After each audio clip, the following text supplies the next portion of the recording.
Hello Brian, face talk में आपका स्वागत है। आज हम टाटा की दो ऐसी कंपनी के बारे में जानेंगे जिसमें आप लॉन्ग टर्म के लिए इन्वेस्टमेंट कर सकते हैं। जैसे कि एक आप ऑलरेडी देख रहे हैं टाटा केमिकल्स लिमिटेड, और एक और टाटा का शेयर्स है जो मैं आपको बताने वाला हूं। तो इसमें आप लॉन्ग टर्म के लिए इन्वेस्टमेंट कर सकते हैं।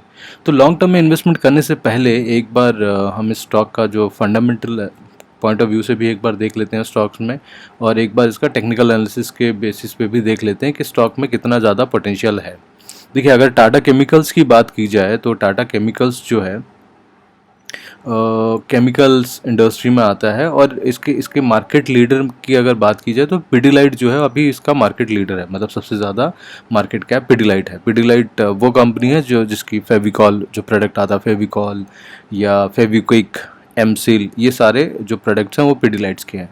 तो टाटा केमिकल्स अगर मार्केट कैप में देखा जाए तो केमिकल इंडस्ट्री में 8वें नंबर पे आता है, राइट। और पिडिलाइट का अगर अब मार्केट कैप की बात की जाए तो 1 लाख करोड़ के आसपास की अराउंड है इसका, 1 लाख करोड़ मार्केट कैप है।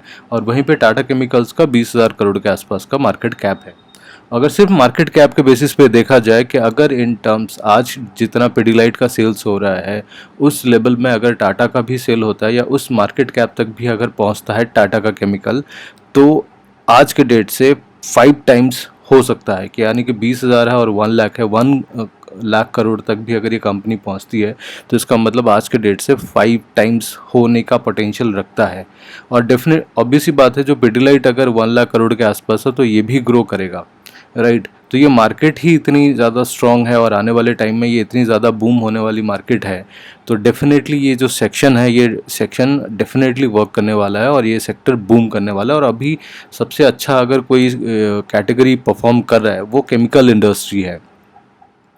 और केमिकल इंडस्ट्री दो तीन सेक्टर में काम इनका वर्क होता है। जैसे कि एक तो हो गया पेंट इंडस्ट्री में इनकी यूसेज होता है। दूसरा हो गया फर्टिलाइज़र और केमिकल्स इंडस्ट्री में भी इनका योगदान रहता है। तो अभी सिर्फ मार्केट कैप के बेसिस पे देखा जाए तो टाटा केमिकल्स के अंदर पोटेंशियल है कि नॉर्मल आज के डेट में जितना पिडिलाइट बिजनेस कर रहा है उतना भी अगर ये बिजनेस करता है तो यानी कि 5 गुना हो सकता है। तो सिर्फ हम मार्केट कैप के बेसिस पे बात नहीं कर रहे हैं, कि सिर्फ मार्केट बेसिस के टारगेट लेके नहीं चल रहे हैं। अगर वैसे भी देखा जाए तो टाटा केमिकल्स जो अभी शेयर्स है उसका स्टॉक पी रेशियो देखा जाए तो 16.4 है, जो कि निफ्टी पी से भी कम है। निफ्टी का जो पी है अभी 20-21 के ऊपर ही चल रहा था, 30 के आसपास ही पहुंच गया था, लेकिन अभी 20 से नीचे चल रहा है, 20 से नीचे चल रहा है। लेकिन ये उससे भी नीचे चल रहा है टाटा केमिकल्स। पी रेशियो ये दर्शाता है कि स्टॉक एक अच्छे प्राइस पे है और इसे अभी हम बाय कर सकते हैं।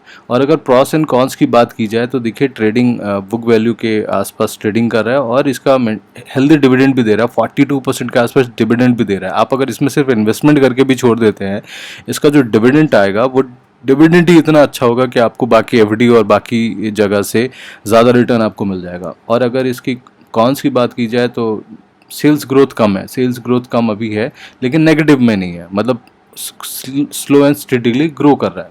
और अगर यहाँ पे देखिए उसका सेल्स और प्रॉफिट, नेट प्रॉफिट की अगर बात की जाए, यहाँ पे देखिए नेट प्रॉफिट यहाँ पे थोड़ा सा डिप हुआ था, लेकिन वापस से देखिए रिकवर हो रहा है। नेट प्रॉफिट की मैं बात कर रहा हूँ। प्रॉफिट बिफोर टैक्स भी देखिए यहाँ पे ग्रो कर रहा है, और यहाँ पे ऑपरेटिंग प्रॉफिट भी देखिए यहाँ पे ग्रो कर रहा है, राइट। और अगर प्रॉफिट एंड लॉस की अगर हम बात करें तो प्रॉफिट एंड लॉस में भी आप देखिए ये जो है नेट प्रॉफिट है, अभी बीच में तो बहुत अच्छा था 20s में, अभी थोड़ा सा कम हुआ है लेकिन वापस से रिकवर कर रहा है। और अगर हम स्टॉक का CAGR रिटर्न देखें तो पिछले 10 साल में 19%, यानी कि 20% के आसपास का रिटर्न दे रहा है। पिछले 5 साल में मोर देन 20% और पिछले 3 साल में 43%। पिछले एक साल में, जैसे कि अभी पिछले एक साल में थोड़ा सा इसके अंदर वॉलेटिलिटी रही है तो 1% 4% के आसपास रिटर्न है, लेकिन इस स्टॉक के अंदर पोटेंशियल है कि आने वाले टाइम में ये स्टॉक अच्छा रिटर्न दे सकता है। और अगर हम टेक्निकल एनालिसिस की बात की जाए तो टेक्निकल एनालिसिस में देखिए ये एक सपोर्ट लेवल पे बिल्कुल चल रहा है, ये एक सपोर्ट लेवल है। अभी स्टॉक साइडवेज मार्केट में है और एक सपोर्ट लेवल पे है, तो यहाँ से जब ये रिकवर करेगा तो एक रिटर्न अच्छे आपको बन के मिल सकता है। और अगर वीकली चार्ट पे देखा जाए, वीकली चार्ट के बेसिस पे भी देखा जाए, देखिए 2 सपोर्ट लेवल है। तो यहाँ पे एक सपोर्ट लेवल ऑलरेडी है और दूसरा सपोर्ट लेवल वहीं पे अभी ट्रेड कर रहा है। तो यहाँ से जैसे ही बाउंस बैक करेगा तो आपका एक रिटर्न शॉर्ट टर्म के लिए भी इसमें रिटर्न बन सकते हैं। और अगर इसका लॉन्ग टर्म में भी देखा जाए, यहाँ पे देखिए इसका लॉन्ग टर्म में भी देखा जाए तो इस स्टॉक ने अच्छा रिटर्न दिया है। ये देखिए अच्छा रिटर्न दिया है, खास करके 2020 में देखिए कितना अच्छा रिटर्न दिया है। और ये ऐसा स्टॉक नहीं है, बहुत ज़्यादा वोलेटाइल नहीं है, लेकिन ये रिसेंट टाइम में बहुत अच्छा रिटर्न दे दिया है। लेकिन देखिए कॉन्स्टेंटली परफॉर्मिंग फंड है। और टाटा का वैसे ही ब्रांड ट्रस्ट वैल्यू पे स्टॉक चलता है। ट्रस्ट वैल्यू तो डिफरेंट चीज़ है, लेकिन टाटा की अंदर जो कंपनी होती हैं वो एक्चुअली उनकी जो प्रोडक्ट्स होती हैं वो फार बेटर प्रोडक्ट्स होती हैं, और इनकी जो मैनेजमेंट होती है, इनका जो कॉर्पोरेट गवर्नेंस है, ये इंडस्ट्री में सबसे टॉप में आता है, इनकी कॉर्पोरेट गवर्नेंस। तो एक तो हो गया, हमने टाटा केमिकल्स की बात कर ली। अब दूसरा आते हैं हम टाटा कंज्यूमर पे। टाटा कंज्यूमर की अगर बात की जाए तो देखिए मार्केट भी इसका हाई है, और इसका अगर प्रॉस एंड कॉन्स में देखा जाए तो ऑलमोस्ट डेट फ्री है कंपनी। और डेट फ्री होने के नाते अभी ये अपना फर्दर एक्सपेंशन के लिए अपनी जो भी प्रॉफिट है वो अपने फर्दर एक्सपेंशन और प्रोडक्ट ग्रोथ के लिए यूसेज कर सकते हैं। और कंपनी प्रॉफिट भी अच्छा दे रहा है 20% के आसपास लास्ट 5 ईयर से। और कंपनी हेल्दी डिविडेंड, मतलब मोर देन 50% डिविडेंड भी दे रहा है। उसमें डिविडेंड 42% मिल रहा था और इसमें 50% मिल रहा है। तो इसमें अगर आप देखा जाए टाटा की जो कंपनी है, मेजर कंपनी, मतलब टाटा मोटर्स कह लो या टीसीएस कह सकते हो आप, या जो भी टाटा की कंपनी है आप अगर देखो तो वो डिविडेंड पे आउट अच्छा करती हैं। और एक स्टेबल कॉर्पोरेट गवर्नेंस है इनकी, कॉर्पोरेट गवर्नेंस बहुत स्ट्रांग है इनका। और अगर प्योर कंपैरिजन की बात की जाए तो टाटा कंज्यूमर जो है वो मार्केट लीडर है इस सेक्शन में। देखिए बाकी दो जो कंपनी है उसके आसपास भी नहीं है। तो टाटा कंज्यूमर का प्रोडक्ट बहुत स्ट्रॉन्ग प्रोडक्ट है। अगर टाटा कंज्यूमर का प्रोडक्ट की जाए तो जैसे टाटा टी है, टाटा सॉल्ट है, और भी बहुत सारे ऐसे प्रोडक्ट हैं जो टाटा के प्रोडक्ट्स हैं जो फार रीच है इनकी। और इनके सेकंड लेवल पे देखिए 5,000 है, और ये 66,000 करोड़ की कंपनी है। तो इतनी बड़ी कंपनी होने के बाद भी अभी ये देखिए डेट फ्री है, ये डेट फ्री है। और डेट फ्री होने के नाते इसका जो भी अर्निंग आएगा वो अर्निंग आइदर डिविडेंड में जाएगा या फिर फर्दर कंपनी के एक्सपेंशन में जाएगा। और अभी आपने सुना होगा कि अभी आज के डेट में खास करके इस टाइम पे जो बड़ी कंपनी है, जो लार्जेस्ट जो बड़ी कंपनी है वो और ज़्यादा एक्सपैंड कर रही हैं। तो वो छोटी छोटी कंपनी को क्या करें, एक्वायर करके वो और बड़े एक्सपैंड कर रही हैं। तो अभी क्या है कि पोटेंशियल है कि ये जो टाटा कंज्यूमर है, इसके बहुत सारे नए नए प्रोडक्ट्स आ रहे हैं मार्केट में और फर्दर आने वाले हैं। तो उसको ध्यान में रखते हुए ये एक ऐसा स्टॉक है, अगर इसकी टाटा की अगर बात की जाए, टाटा कंज्यूमर की, तो टाटा कंज्यूमर का भी एक बार हम टेक्निकल एनालिसिस भी देख लेते हैं टाटा कंज्यूमर में। टाटा, एक मिनट अभी ये लोड हो रहा है, तो टाटा कंज्यूमर में यहाँ पे आपको दिखा देता हूँ।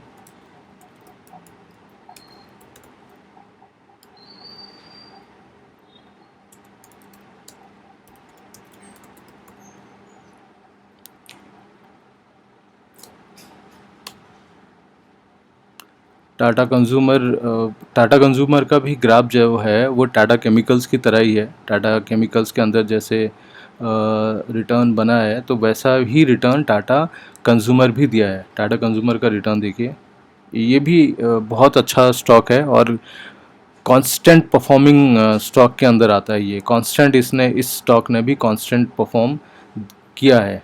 ये थोड़ा सा नेट स्लो होने की वजह से थोड़ा सा टाइम लग रहा है लोड होने में। मैं आपको इसका दिखा देता हूँ। अभी पिछले साल में तो अभी सारे स्टॉक ऐसे करेक्ट हुए। एक साल के अंदर देखिए इसके अंदर थोड़ी मतलब वैसे रिटर्न नहीं बना है, लेकिन पिछले 5 साल में देखिए 364% रिटर्न दिया है। मतलब पिछले 5 साल में 3 गुना हो गया जिस प्राइस पे शेयर ट्रेड कर रहा था। और मैक्स देखिए कांस्टेंट, मतलब एक ये ऐसी कैटेगरी में स्टॉक है ये जो कांस्टेंट परफॉर्म करता है। जब मार्केट आईटी कंपनी या अदर सेक्टर वर्क नहीं करता है तो उस टाइम में जो कंज्यूमर सेक्टर एक डिफेंसिव स्टॉक माना जाता है और एक कांस्टेंट परफॉर्म करता है, स्लो एंड स्टेडीली ग्रो करता रहता है। तो ये एक थोड़ा बहुत करेक्ट हो गया है, तो ये भी एक सही लेवल है जिस पे आप चाहें तो इस स्टॉक को आप इस लेवल पे भी बाय कर सकते हैं। तो अभी यहाँ पे टेक्निकल चार्ट में ये ओपन नहीं हो रहा है। तो टेक्निकल चार्ट देखिए, टेक्निकल चार्ट जो हम देखते हैं ज़्यादातर शॉर्ट टर्म के लिए देखते हैं।